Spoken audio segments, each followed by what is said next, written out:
Talking about the midterm primaries that occurred last night and the big surprise in Wisconsin with DSA candidate Francesca Hong appearing to lose narrowly to Milwaukee County Executive David Crowley.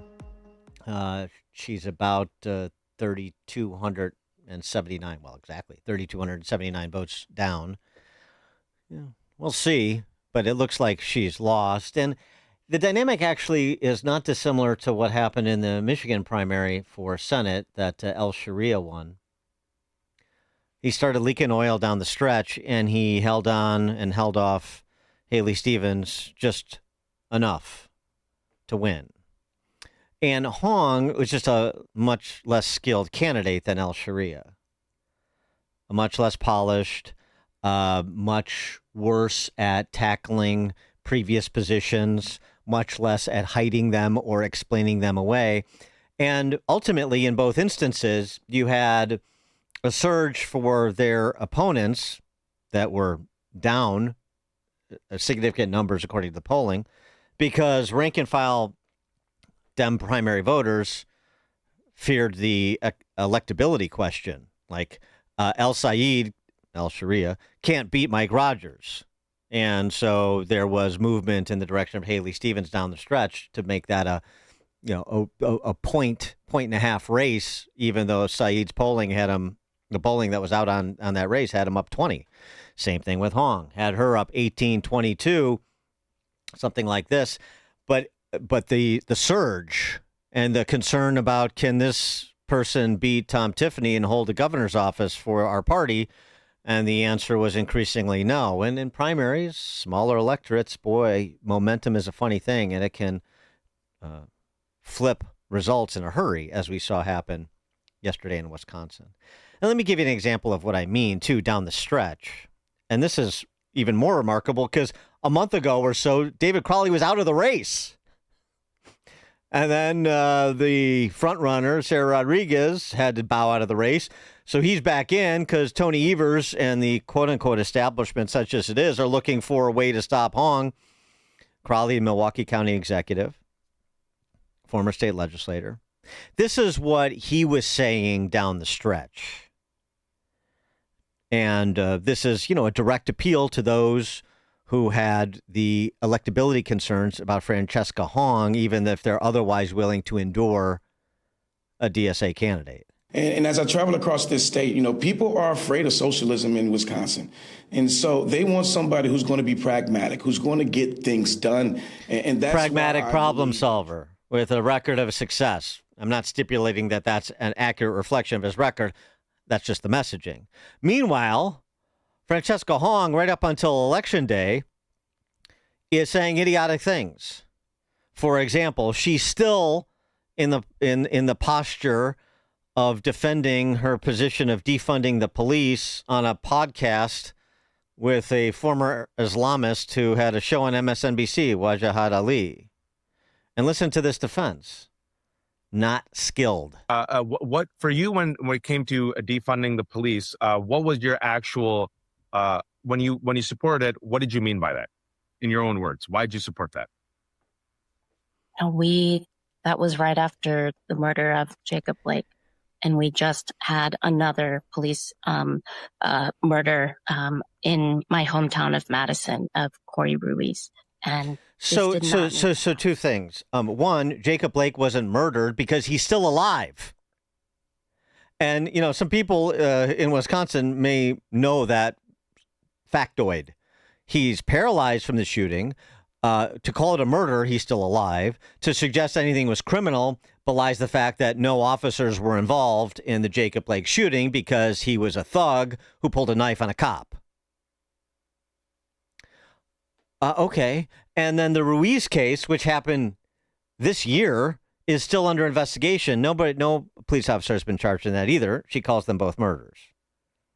And she also is essentially conceding that defunding the police is still her position in real time because she's talking about a quote-unquote murder, the Ruiz quote-unquote murder, that happened this year as the basis to answer the question of why did you support defund the police? I still do, apparently. See what I'm saying about not skilled? Meanwhile, as CNN reported, El Sayed is cleaning up his record from woke one, as AOC might say. We had previously covered on this show that he deleted a lot of tweets about defund the police. Now, what we have found now is more than 100 of his YouTube videos on his YouTube channel that appear to have been made private. And one thing that is worth noting here is that his campaign now says that these don't reflect his beliefs today. But one thing that's worth pointing out is this really isn't a distant archive. These are comments from the last 4 years, with one of these videos posted as recently as 2 years ago. I want to run through a few of them of what we found. Now, you did mention that 4th of July video. You can see the taken down video right there from July 2024. El Sayed cited air pollution from Detroit, fireworks, chemicals used in fireworks, PTSD among veterans, and risk to children and pets. And he asked if Americans could find another way to celebrate. And Aaron, that is really just one example. In another that we found from April 2023 after a school shooting in Tennessee, El Sayed floated replacing the Second Amendment right to bear arms with a constitutional right to health care, saying, what if we tweaked the Constitution, amended the amendment, and instead of the right to bear arms, we changed it to the right to have health care? In another September 2022 video that we found, El Sayed also blasted Republicans for focusing on the southern border, calling it an issue they, quote, love to flog, adding in, quote, it doesn't even make the top 5 among issues that people in the United States actually care about that affect their lives. So Hong doesn't like Thanksgiving, and Saeed al-Sharia doesn't like Independence Day, and he's for open borders and repealing the Second Amendment, and she's for overthrowing the federal government. It's just how they're packaging it and presenting themselves. Well, how good they are at obfuscating who they really are, it seems to me.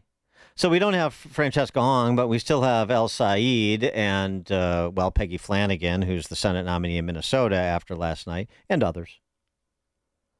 Scott McKay is the publisher of The Hayride, thehayride.com, senior editor at The American Spectator, and author of the new novel, The Necessary Men. Scott, thanks for joining us as always. Appreciate it. Well, I'm glad that I got to come on, but I'm just devastated that we have to pour one out for Francesca Hong. She was my favorite DSA moron, and they stole that election from her in Milwaukee at 2:00 in the morning. Yeah. I think all the DSA people need to take some serious stock and understand what you're trying to do in taking that party over. They will steal elections from you. Take it from the Republicans. We know. And now you found out. It's funny you say that. Let me play this from Milwaukee County because I haven't played it yet. I'm glad you brought it up. Milwaukee County election officials early this morning. There are two things. There's the audit log and the results. What we uncovered was that 5 of the sticks had the audit log downloaded and not the results. It's a human error. These things can happen. So basically what we need to do is go back to the operations center and we're going to download out of those 5 machines the results and make sure that it's not the audit log. Irregularities in Milwaukee County. What a shock. Maybe the RNC can intervene on Hong's behalf. They should. They absolutely should. I don't know. I mean, what is it? It's after 8 in the morning. These guys are sleeping on the job. Absolutely go and intervene. I love it. You couldn't make this up. Right. If I made this up and I put that out, everybody's like, "Oh, come on, that's ridiculous." And it's like, no, it's real. This actually happened in 2026. After everything we've been through with Wisconsin at the forefront of it, they're doing it again, and for obvious reasons. That's certainly an underappreciated aspect of the story and an underappreciated opportunity for the RNC. Yeah, nothing like rallying to the defense of the DSA because there's no question. I mean, Crowley's story and the way the narrative, at least around his story, is disturbingly reminiscent of Obama's community organizer from a poor background and rose to Milwaukee County executive where he gets things done for people, whatever that means. He's a much tougher out for Tom Tiffany than Hong was. That's for sure. Well, I suppose so. But I mean, I don't know. How disgusted are Francesca Hong's voters with the outcome of last night. Yeah. I would think that they should be absolutely enervated by this and just completely disgusted and discouraged about politics, because the fact of the matter is, folks, they're not going to let you win. They'll steal the election just like they stole it from Bernie. They're going to steal it from you.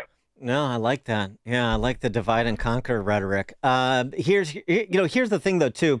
Like, how divided is the party really? Yeah, you have some rank and file that moved in the direction of Tony Evers' endorsement late against Hong because they didn't feel like she could win, and there was good reason to believe that.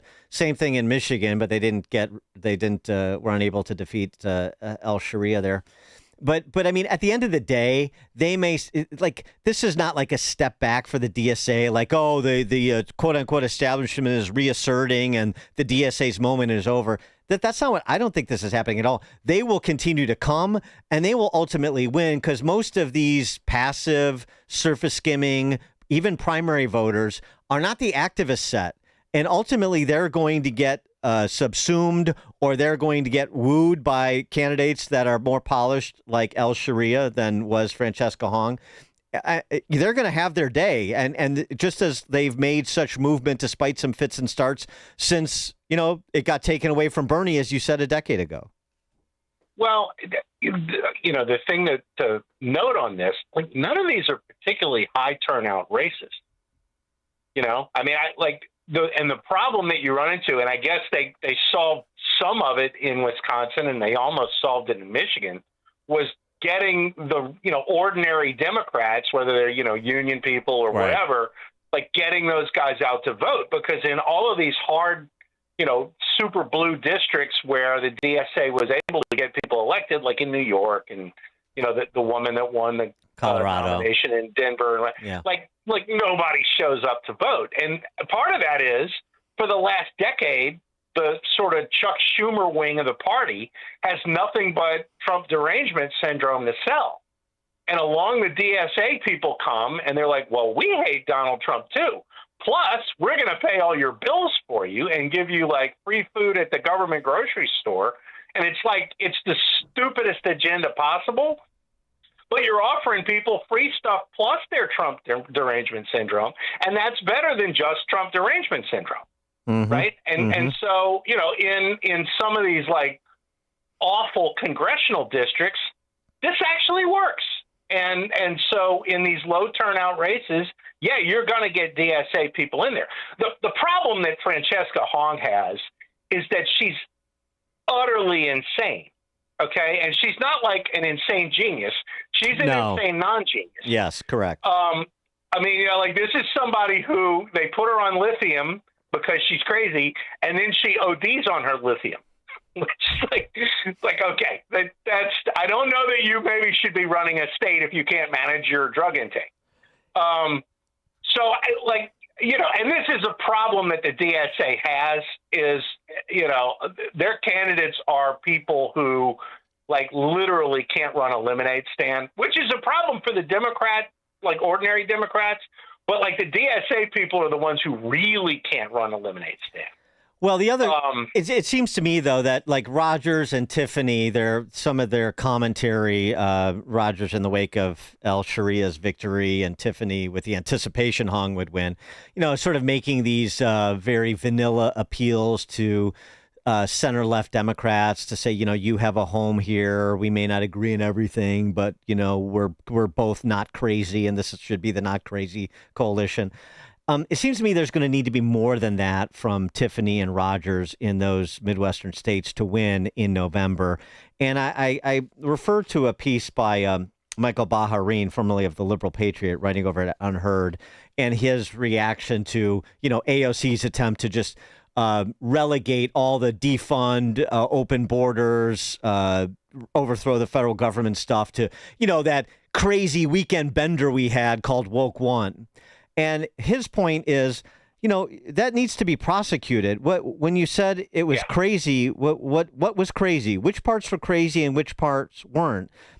Is it the actual ideas proposed? Is it the candidates?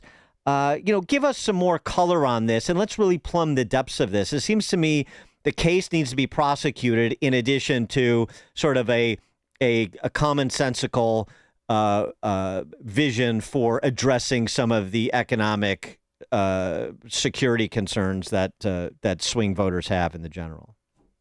Well, and I think that certainly you prosecute that, but the question is like, okay, we're in woke 2, and woke 2 is sane.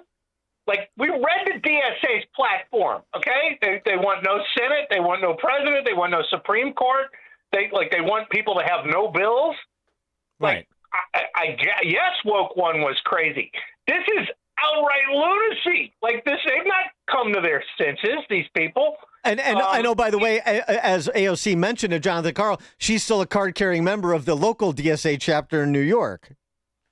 Well, yeah, and go look at what the local DSA chapter in New York is all about, because that's not sane politics either. I mean, you talk to this. What is the guy's name? Is Gustavo Gordillo? I guess yes, is like right. the local DSA honcho, and then you get this Megan Romer woman who is all of a sudden like. I mean, like, we want to tax the hell out of millionaires, and it's like, well, what rate are you talking about? And then they start, giving you gobbledygook. None of these people are capable of running anything. Like, none of them come from a back. El Said is the only one that you could look at his resume and go, well, the resume's not bad. Everybody else has done nothing in their lives. Chevalier, the other one that beat Espaillat in New York, like, she's been in college for 14 years. That's her professional resume. She's a 14-year college. She's like a junkie that keeps going back for a fix. Hey, let me go get another worthless degree. Right? She loves learning. Yeah, leering, not learning, leering. This woman. And then she complains about student loans, Dan. The student loan bill is like, yeah, for 14 years you're going to rack up some debt, lady. Yeah. That's for sure. It's tough to pay cash for that long. Yeah, right. I mean, it's like she's like this poor kid from the Dominican Republic, and she's got like 6 degrees from Columbia, and she's worried about student loans. I'm like, yeah, I guess so. Well, okay, for Republicans to not be in the Michael Dukakis, how am I losing to this guy position come November, what should they be doing that they're not doing now, besides passing the Save America Act? Passing the Save America Act would do so much good, it's not even funny. There are a bunch of things on affordability that I'd like to see worked on. I mean, I think the number one thing that you could probably tamp down all of this DSA enthusiasm among the 26-year-olds who are just buried under student debt, go pass a bill that lets student debt be discharged in bankruptcy. And watch all of the professors and academic administrators at all these universities absolutely have a cow. It's basically the student debt version of Enos Kanter and Royce White applying for the WNBA draft. Is what that is. If you were to do that, this would be such a nuclear bomb dropped on the narrative that these people did. And it's not a bad piece of policy. We're not forgiving anybody. You got to go through bankruptcy. But there's never been a good reason given why this would be the one form of debt that you can't discharge in a bankruptcy, particularly if they bamboozled you into getting a degree that would ensure that you're not going to be able to pay off the debt. Yeah. Gosh, what would all those downwardly mobile, multi-degreed DSA members say to that? That would be their heads would explode.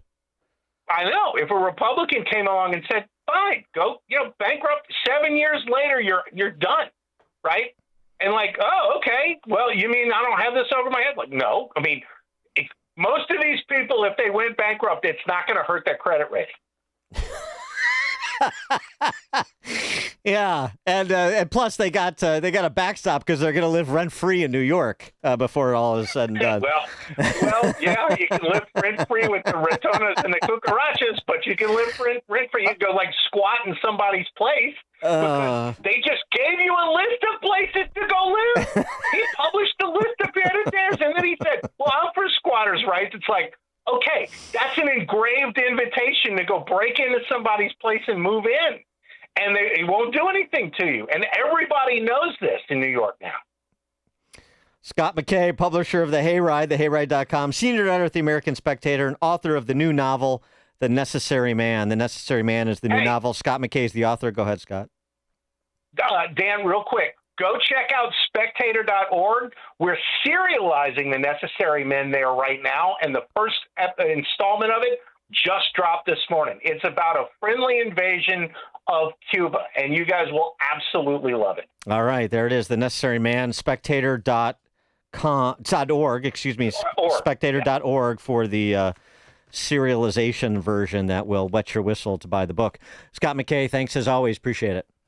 Thanks, Dan. Have a good one. You too. And you join us on the alphawealthgroup.com answer line. This is the morning show more Chicago radio listeners are choosing. This is Chicago's Morning Answer on AM 560. The Answer. Hi, I'm Dr. Huber with Virago, the immune enhancement cocktail. Back when the government was suppressing other forms of therapy for COVID and many doctors were being persecuted for stepping up, we felt the absolute necessity